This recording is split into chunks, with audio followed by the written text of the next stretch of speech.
Ajit Pawar flight క్రాష్పై సంచలన నిజాలు బయటపడుతున్నాయి. ఫ్లైట్లో ఉండగానే మరణం తప్పదని 16 నిమిషాల ముందే తెలుసా? ఆ టైంలో అజిత్ పవార్ ఏం చేశారు? 8 గంటల 10 నిమిషాలకు ముంబై నుంచి ఆ విమానం బయలుదేరింది. 15 నిమిషాల తర్వాత సాంకేతిక లోపం తలెత్తింది. వెంటనే పైలట్ అప్రమత్తం చేశాడు. 8:30కు ల్యాండింగ్ కోసం పైలట్ ప్రయత్నించాడు. కుదరకపోవడంతో 8 గంటల 42 నిమిషాలకు మరోసారి ప్రయత్నించాడు. పరిస్థితి చేజారిపోతుందని మరోసారి వార్నింగ్ ఇచ్చారు. అంతలోనే నియంత్రణ కోల్పోయింది ఆ విమానం.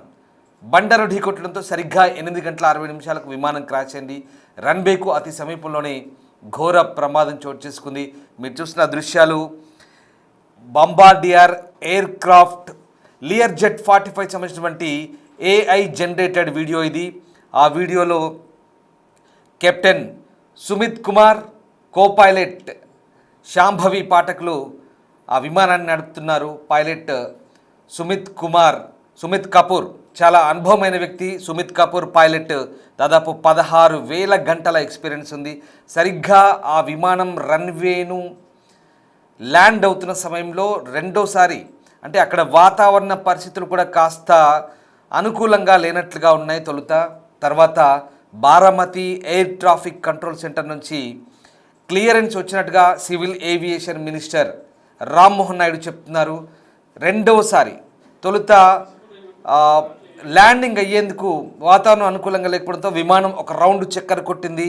అయితే 11వ నంబర్ రన్వేపై దిగేందుకు అనుమతి ఇచ్చినట్టుగా చెప్తున్నారు. క్లియరెన్స్ ఇచ్చారు. గ్రౌండ్ క్లియరెన్స్ ఇచ్చినప్పటికీ పైలట్ రన్వేపై ల్యాండ్ అవుతున్న సమయంలో మిస్ అప్రోచ్ అవునట్టుగా విఎస్ఆర్ ఏవియేషన్ చెప్తోంది.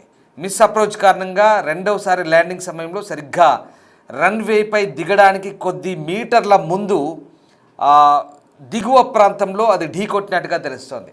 దానిపైన రన్వే ఉంది, కాస్త ఎగువన రన్వే ఉంది. దానికి ముందే పైలట్ తప్పిదం కారణంగా అది ముందే ల్యాండ్ క్రాష్ అయింది. సో కరెక్ట్ ఆ సమయంలో క్రాష్ సంబంధించినటువంటి దృశ్యాలు మనకు సీసీటీవీలో కూడా రికార్డ్ అయ్యాయి. 8 గంటల 45 నిమిషాల నుంచి 8 గంటల 46 నిమిషాల మధ్య ఆ ఫ్లైట్ క్రాష్ అయిన సీసీటీవీ ఫుటేజ్ దృశ్యాలు మనం చూస్తే ఒక్కసారిగా భారీ శబ్దాలతో అది పేలిపోయింది. 2 ముక్కలైంది ఫ్లైట్. అందులో ఉన్న 5 అజిత్ పవార్, ఆయన వ్యక్తిగత భద్రతాధికారి, అలాగే 2 పైలట్లు, ఒక క్యాబిన్ క్రూ, మొత్తం 5 ఆన్ బోర్డులో ఉన్నారు. 5 కూడా ప్రమాదం జరిగిన వెంటనే స్పాట్లో మృతి చెందారు.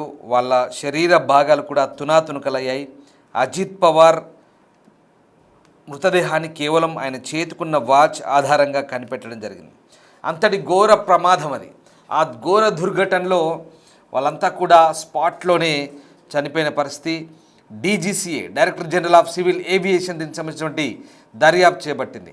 Air craft accident investigation bureau AAIB ఢిల్లీలోని విఎస్ఆర్ ఎవరైతే ఆపరేటర్ ఉన్నారో సంస్థ విఎస్ఆర్ ఏవియేషన్ కార్యాలయంలో విచారణకు దర్యాప్తుకు బయలుదేరింది.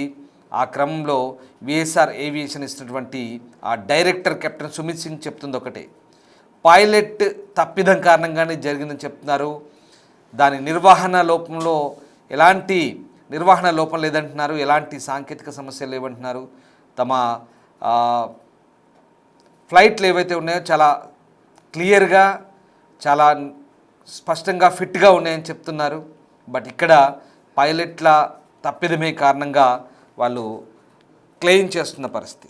మొత్తం మీద ఈ ప్రమాద ఘటన 8 గంటల 45 నిమిషాలకు జరిగినప్పుడు ఆ ఫ్లైట్ పెద్ద ఎత్తున కూలిపోయి పేలిపోయి భయంకరమైన మంటలు వ్యాపించాయి. దీంతో స్పాట్లోనే వాళ్ళంతా చనిపోయారు. చనిపోవడం కాదు, శరీర భాగాలు కూడా తునాతునకలైన పరిస్థితి.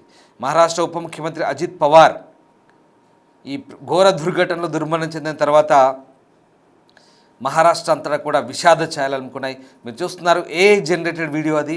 దాని కింద ఆ క్రాష్ సైట్ సంబంధించిన దృశ్యాలు అవి, సైట్లో జరిగినటువంటి ఆ ప్రమాదం జరిగినప్పటి దృశ్యాలు అవి, పైన AI జనరేటెడ్ వీడియో, పక్కన CCTV ఫుటేజ్ దృశ్యాలు. ఇవన్నీ కూడా ఈ దృశ్యాలు మిమ్మల్ని కలిసివేయవచ్చు. Disturbing content on big TV screen.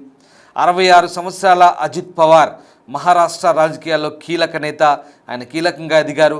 సుదీర్ఘకాలం పాటు మహారాష్ట్ర ఉప ముఖ్యమంత్రిగా పనిచేశారు. కాంగ్రెస్ అలయన్స్లో ఉప ముఖ్యమంత్రిగా ఉన్నారు. ఇప్పుడు బీజేపీ అలయన్స్తో ఉప ముఖ్యమంత్రిగా కూడా పనిచేస్తున్నారు. గతంలో నీటిపారుదల శాఖ మంత్రిగా ఉన్నారు. అలాగే గ్రామీణాభివృద్ధి శాఖ మంత్రిగా కూడా ఉన్నారు. అనేక కీలక శాఖలు నిర్వర్తించారు. ఆయన ప్రయాణిస్తున్న ఈ విమానం మహారాష్ట్రలోని బారామతిలో కుప్పకూలిపోయింది. యావత్ దేశాన్ని దిగ్భ్రాంతికి గురి చేసింది. ప్రధాని నరేంద్ర మోదీ, మహారాష్ట్ర ముఖ్యమంత్రి దేవేంద్ర ఫడ్నవీస్తో పాటు అనేక రాష్ట్రాల ముఖ్యమంత్రులు సంతాపం తెలిపారు. హోంమంత్రి అమిత్ షా, రాష్ట్రపతి ద్రౌపది ముర్ము అందరూ కూడా ఆయన కుటుంబ సభ్యులకు సంతాపం తెలిపారు. ఆయన మృతికి సంతాప సూచికగా మహారాష్ట్ర ప్రభుత్వం 3 రోజుల పాటు సంతాప దినాన్ని ప్రకటించింది. అన్ని అధికారిక కార్యక్రమాలను రద్దు చేసింది. అజిత్ పవార్ పార్థివ దేహానికి గురువారం అంత్యక్రియలు జరిగే అవకాశం అయితే కనబడతా ఉంది. సో మొత్తం మీద ఈ ఘటనపై director general of civil aviation DGCA ప్రాథమిక నివేదికను రూపొందించింది. Flight data recorder, cockpit voice recorder, వాతావరణ వివరాల వంటివి పరిగణలోకి తీసుకొని దీన్ని తయారు చేశారు. ప్రతికూల వాతావరణం, బారామతి ఎయిర్ స్ట్రిప్లో మౌలిక సదుపాయాల కొరత, కార్యాచరణ పొరపాట్లు కలగలిసి దుర్ఘటనకు కారణమైనట్టు చెప్తున్నారు. పూణే బారామతి ప్రాంతంపై దట్టమైన పొగమంచు ఆవరించడం వల్ల విజిబిలిటీ అత్యంత ప్రమాదకర స్థాయికి తగ్గింది. బారామతి ఎయిర్ స్ట్రిప్లో instrument landing system ILS instrument landing system లేకపోవడంతో ల్యాండింగ్ విజువల్గా చేయాల్సి వచ్చింది. దీంతో ఈ ప్రమాదం జరిగినట్టుగా చెప్తున్నారు. Baramati strip table top runway, దీనివల్ల ప్రమాద తీవ్రత పెరిగింది. ఏమాత్రం అవకాశం లేకుండా పోయింది. తొలుత ల్యాండింగ్ ప్రయత్నం విఫలమైంది. ల్యాండింగ్ సమయంలో దాదాపు రన్వే మీదకి వచ్చిన ఈ ఫ్లైట్లో విజిబిలిటీ కారణంగా మళ్ళీ గాల్లోకి లేచింది. ఓ బిగ్ టర్న్ తీసుకుంది. సెకండ్ అటెంప్ట్లో అంటే రెండో ప్రయత్నంలో పరిస్థితి అదుపు తప్పింది. పైలట్ మేడే కాల్ కూడా ఇచ్చినట్టుగా తెలుస్తుంది. సుమారు 100 అడుగుల ఎత్తులో విమానం ఆ బ్యాలెన్స్ కోల్పోయింది. రన్వేకు చేరకముందే నెలను ఢీకొట్టింది. చూస్తున్నారు కదా, మీరు ఒకసారి ఫుటేజ్ చూస్తే కనుక సరిగ్గా రన్వే పైకి ఇంకా చేరలేదు. దానికంటే ముందే ఒక రన్వే కాస్త ఎత్తులో ఉంది. దాని దిగువకి అదంతా కూడా దిగువ ప్రాంతం. రన్వే కాస్త గుట్టలాగా పైకి ఉంది ఎగువ ప్రాంతంలో. రన్వే కిందంతా కూడా ఒక చిన్నపాటి లోయలాగా ఉంది. అంటే దిగువ ప్రాంతం, లోతైన ప్రాంతం. దీనంతా ఎత్తైన ప్రాంతంలో రన్వే ఉంది, దాని కింద లోయలాగా కనిపిస్తుంది మనకు. సో అది అక్కడ మనకు ఆ ప్రాంతంలో అది మిస్ అప్రోచ్ అయింది. రన్వే పైకి వాళ్ళకు ముందే కిందే ఆల్రెడీ అది ఆ గుట్ట లాంటి ప్రాంతాన్ని ఢీకొట్టింది. ఆ దిగువన ఉన్నటువంటి ప్రాంతంలో అది పేలిపోయింది. అక్కడే ఆ తాకిడికి భారీ భూమిని తాకగానే పెద్ద ఎత్తున శబ్దాలు, భారీ పేలుడు, తీవ్రమైన మంటలు చెలరేగాయి. సహాయక చర్యలు అయితే అక్కడ ఇంపాసిబుల్, అసాధ్యమైపోయి అప్పటికే జరగాల్సిన డ్యామేజ్ అంతా జరిగింది. దట్టమైన పొగమంచు, అలాగే ఆ దట్టమైన పొగమంచు ఒక కారణమైతే, ఇక ల్యాండింగ్ సంబంధించినటువంటి ఆ సమయంలో అక్కడ ఇన్స్ట్రుమెంటల్ ల్యాండింగ్ సిస్టమ్ ILS లేకపోవడం, ఇవన్నీ కూడా ఒక కారణాలుగా చెప్తున్నారు. మొత్తం మీద మాన్యువల్ ల్యాండింగ్, చిన్న టేబుల్ టాప్ రన్వే, తక్కువ ఎత్తు, ఇలాంటి కీలక అంశాలన్నీ కూడా ఈ ప్రమాదానికి కారణంగా చెప్తున్నారు విశ్లేషకులు. విమానం భూమిని తాకగానే పెద్ద ఎత్తున పేలుళ్లు సంభవించాయి. అగ్ని ప్రమాదం కారణంగా తక్షణ సహాయక చర్యలు చేపట్టడం సాధ్యం కాని పరిస్థితి. అయితే అజిత్ పవార్ పార్థివ దేహాన్ని ఆయన ఎట్లా గుర్తించారు? ఆయన చేతికున్న వాచి, దుస్తుల ఆధారంగానే గుర్తుపట్టారు. ఎందుకంటే ఎక్కడా ఆనవాళ్ళు లేకుండా పోయాయి. విమానమే తునాతునకలైంది.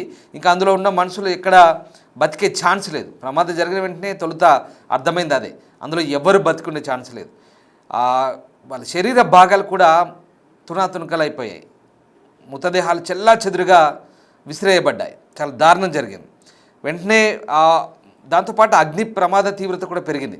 ఆ fire fighters, local police, medical teams, airport authority crew వాళ్ళంతా వచ్చేసరికి అప్పటికే చాలా లేట్ అయింది. ఎందుకంటే రన్వే అవతల దిగువన పడిపోయింది. అది భూమికి గుద్దుకొని అక్కడే బ్లాస్ట్ అయిపోయింది. సో అది జరిగింది. అప్పటికే జరగాల్సిన డ్యామేజ్ జరిగింది. విమాన శకలాలు కూడా, డెబ్రిస్ అవన్నీ కూడా వెలికి తీసి ఇంజన్ ఓవైపు, మనుషుల డెడ్ బాడీస్ ఒకవైపు, విమాన శకలాలు ఓవైపు, ఇవన్నీ కూడా గుర్తుపట్టలేనంత స్థితి మారిపోయాయి. విమాన శకలాల మధ్య నుంచి ఆ డెడ్ బాడీస్ అన్నీ ఛిద్రమైపోయాయి. దాదాపు వాటన్నింటిని వెలికి తీశారు. వస్తువుల ఆధారంగా వాటిని గుర్తుపట్టారు. పవార్తో పాటు ఆయన వ్యక్తిగత భద్రతా అధికారి, ఆయన చీఫ్ సెక్యూరిటీ ఆఫీసర్ ఎవరైతే ఉన్నారో ఆయన, అలాగే ఒక అటెండెంటు, 2 పైలట్లు, వీళ్ళందరూ కూడా 5గురికి ఎవ్వరు కూడా ప్రాణాలతో బయటపడలేని పరిస్థితి. చాలా దారుణమైన దుర్ఘటన ఇది. ఈ దుర్ఘటనలో మొత్తం 5గురు ఆన్ బోర్డు ఎవరైతే ఉన్నారో వాళ్ళంతా కూడా ఆ, ఈ ప్రమాదంలో ప్రాణాలు కోల్పోయిన పరిస్థితి. అసలు ఈయన ప్రయాణిస్తున్న విమానం గురించి ఏంటి అసలు విషయం తెలుసుకుందాం. అసలు ఆ అజిత్ పవార్ ప్రయాణిస్తున్న విమానం ఏదైతే ఉందో అది ఎంత వేగంతో ప్రయాణిస్తుంది, దాని కెపాసిటీ ఎంత, అసలు దాని సాంకేతిక కారణాలు ఏంటో ఇప్పుడు చాలామంది దాని గురించి తెలుసుకోవాలనుకుంటున్నారు. సో అదే ఆ వివరాలు ఏంటో ఒక్కసారి నేను మీకు చెప్పే ప్రయత్నం చేస్తాను. పూర్తిగా ఈ విమానం ఏదైతే ఉందో 8 గంటల 45 నిమిషాలకు ఎయిర్పోర్ట్ సమీపంలో కూలిపోయిన టైంలో దేశ ఆర్థిక రాజధాని ముంబై నుంచి కరెక్ట్ టైంలోనే టేకాఫ్ అయింది. కానీ ల్యాండింగ్కు కేవలం 5 మినిట్స్ బిఫోర్ ఈ ఘోరం జరిగింది. అజిత్ పవార్ ప్రయాణించిన విమానం పేరు లియర్జెట్ 45. ఇది ప్రపంచవ్యాప్తంగా ఉన్న బిజినెస్ జెట్లలో అత్యంత వేగవంతమైన సురక్షితమైన విమానంగా పేరు పొందింది. కానీ బారామతిలో జరిగిన ఈ దుర్ఘటన ఏదైతే ఉందో ఆ నమ్మకాన్ని వమ్ము చేసింది. ఇది ఏమాత్రం సురక్షితం కాదని ఇప్పుడు ప్రూవ్ అయింది. ఎందుకంటే లియర్జెట్ 45 విమానాన్ని కెనడాకు చెందినటువంటి విమానయాన సంస్థ బాంబార్డియర్ ఏరోస్పేస్ దీన్ని నిర్మించారు. దీని రిజిస్ట్రేషన్ నెంబర్ కూడా VTSSK. ఇది ఒక super light medium size business jet. ఇందులో సాధారణంగా 8 నుంచి 9 మంది ప్రయాణికులు కూర్చునే వీలుంది. 8 సీటర్ జెట్ ఫ్లైట్ అది. ఈ విమానం గంటకు గరిష్టంగా 464 నాట్స్ అంటే సుమారు 860 కిలోమీటర్ల వేగంతో ప్రయాణించే అవకాశం ఉంది. ఇది భూమి నుంచి 51,000 అడుగుల ఎత్తులో ప్రయాణించే కెపాసిటీకి కలిగి ఉంది. 51,000 ఫీట్స్ హైట్కి ఎగురుతుందట. కమర్షియల్ విమానాలు కూడా ఇంత ఎత్తుకు వెళ్ళవు. ఒక్కసారి ఇంధనం నింపితే సుమారు ఒక్కసారి ఫుల్ ట్యాంక్ చేస్తే 2,000 నాటికల్ మైల్ అంటే 3,700 కిలోమీటర్ల దూరం వరకు ఇది నిరంతరాయంగా ఎగిరే శక్తి దీని సొంతం. అంటే ఒక్కసారి దీని ఫ్యూయల్ నింపితే విదేశాలకు కూడా దీని నుంచి వెళ్ళిపోవచ్చు. అది కూడా 51,000 ఫీట్స్ హైట్లో వెళ్ళిపోవచ్చు. ఒక కమర్షియల్ ఫ్లైట్ కంటే అంటే ఒక సాధారణ ప్రయాణికులు తీసుకుపోయే బోయింగ్ విమానం కంటే ఎక్కువ ఎత్తు ఎగిరే కెపాసిటీ ఉంది. ఇది 2004లో దీన్ని మోడరైజ్ చేశారు, ఆధునీకరించారు. లియర్జెట్ 45 XR వెర్షన్ను కూడా అందుబాటులోకి తీసుకొచ్చారు. ఇంతటి శక్తివంతమైన ఇంజిన్ కలిగిన విమానం కూలిపోవడం వెనుక ఒక బలమైన సాంకేతిక కారణం ఉంటుంది, లేదా వాతావరణ పరిస్థితులు ఉంటాయి, లేదా మానవ తప్పిదం అంటే పైలట్ తప్పిదమై ఉంటుంది. సో అజిత్ పవార్ ప్రయాణించిన ఈ విమానం ఢిల్లీకి చెందినటువంటి VSR వెంచర్స్ ప్రైవేట్ లిమిటెడ్ అనే ఒక ఏవియేషన్ సంస్థ దీన్ని ఆపరేట్ చేస్తుంది. ఇది ప్రైవేట్ ఏవియేషన్ కంపెనీ.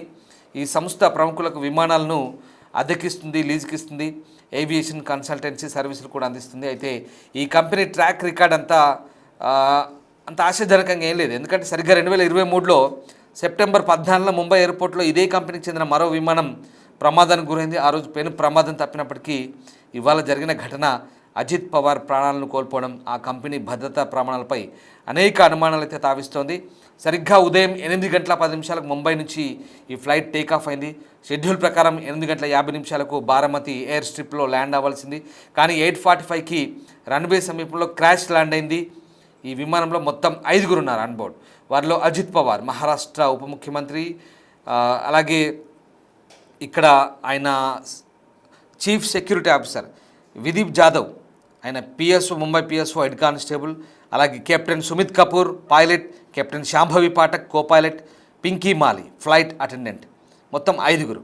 ప్రమాదం జరిగిన వెంటనే విమానంలో పెద్ద ఎత్తున మంటలు చెలరేగి అందరూ స్పాట్లోనే చనిపోయారు. విజిబిలిటీ కారణంగా ఫ్లైట్ రన్వేని అంచనా వేయడంలో పొరపాటు పడ్డాడు అంటూ ప్రాథమిక దర్యాప్తు తేలింది. అజిత్ పవార్ వంటి కీలక నేత ప్రయాణించినప్పుడు ఇలాంటి భద్రతా లోపాలు జరగడం అయితే ఇప్పుడు చర్చనీయాంశం. కేంద్ర పౌర విమానయాన శాఖ DGCA ఈ ఘటనపై సీరియస్ అయింది. బ్లాక్ బాక్స్ను స్వాధీనం చేసుకున్న అధికారులు విమానం కూలిపోవడానికి గల కారణాలను విశ్లేషిస్తున్నారు.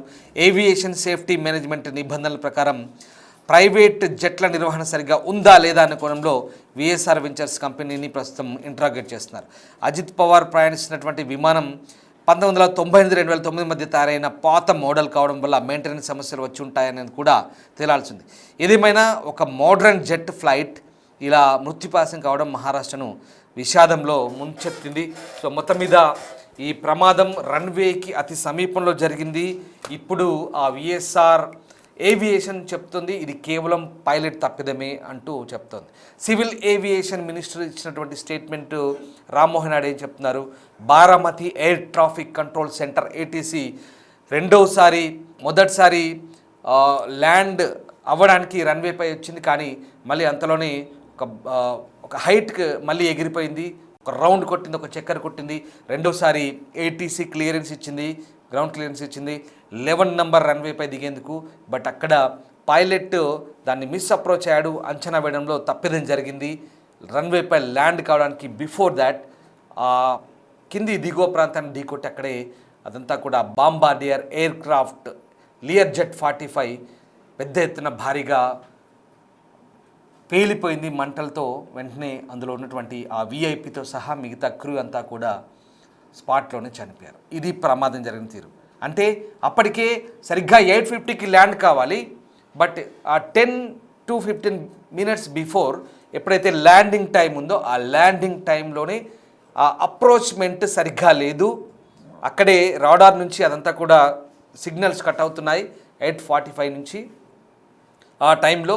అంటే ఇదంతా బిఫోర్ 10 minutes లోపల జరిగింది, 10 to 15 minutes లోపల జరిగింది. ఇదంతా కూడా సరిగ్గా ఆ టైంలోనే ఏం జరుగుతుందో అందులో ఉన్న విఐపికి తెలుసు, ఆ క్రూకి తెలుసు, సెక్యూరిటీ ఆఫీసర్ తెలుసు, పైలట్లకు తెలుసు ఏం జరుగుతుందో. ప్రమాదంలో ఉన్నారు, ప్రమాదం ఏదో జరగబోతుందని పసిగట్టారు. కానీ రెండోసారి ల్యాండింగ్కి ట్రై చేశారు, సేఫ్గా ల్యాండ్ అవుతాం అనుకున్నారు. ఫస్ట్ టైం అప్రోచ్లో మిస్టేక్ అయింది, మళ్ళీ లేచింది ఫ్లైటు, మళ్ళీ ఒక చక్కర్ కొట్టారు, మళ్ళీ ఒక భారీ మలుపు తీసుకున్నారు, రెండోసారి మళ్ళీ వచ్చారు. బట్ రెండోసారి మిస్ అప్రోచ్ అయింది, రెండోసారి ఇక్కడ ఫ్లైట్ క్రాష్ అయింది.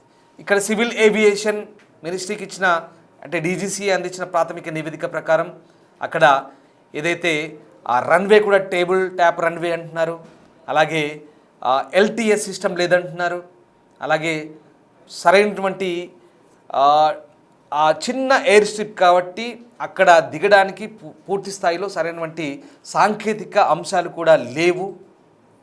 ఇవన్నీ కారణాలు చెప్తున్నారు.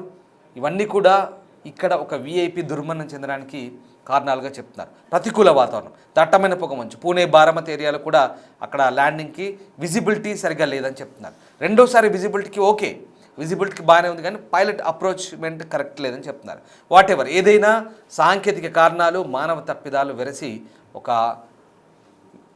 ముఖ్యమైన నేత, మహారాష్ట్ర రాజకీయాల్లో కీలక పాత్ర పోషించినటువంటి ఒక నేత చనిపోవడం, ఆయనతో పాటు మిగతా వాళ్ళ ప్రాణాలు కూడా గొప్పవే. అందరూ చనిపోయారు, విలువైన 5 ప్రాణాలు పోయాయి పాపం. సో ఈ 5గురి కారణానికి, ప్రమాదానికి ఇన్ని కారణాలు చెప్తున్నారు. ఇంకా డీజీసీఏ దర్యాప్తులో AAIB air craft accident investigation bureau ఇవన్నీ కూడా విఎస్ఆర్ ఏవియేషన్ని విచారించిన తర్వాత ఈ బ్లాక్ బాక్స్లో ఉన్నటువంటి అంశాలను నిక్షిప్తం చేసుకొని మొత్తం క్రోడీకరించి ఓవరాల్గా ఒక క్లారిటీకి వచ్చే అవకాశం కనిపిస్తుంది.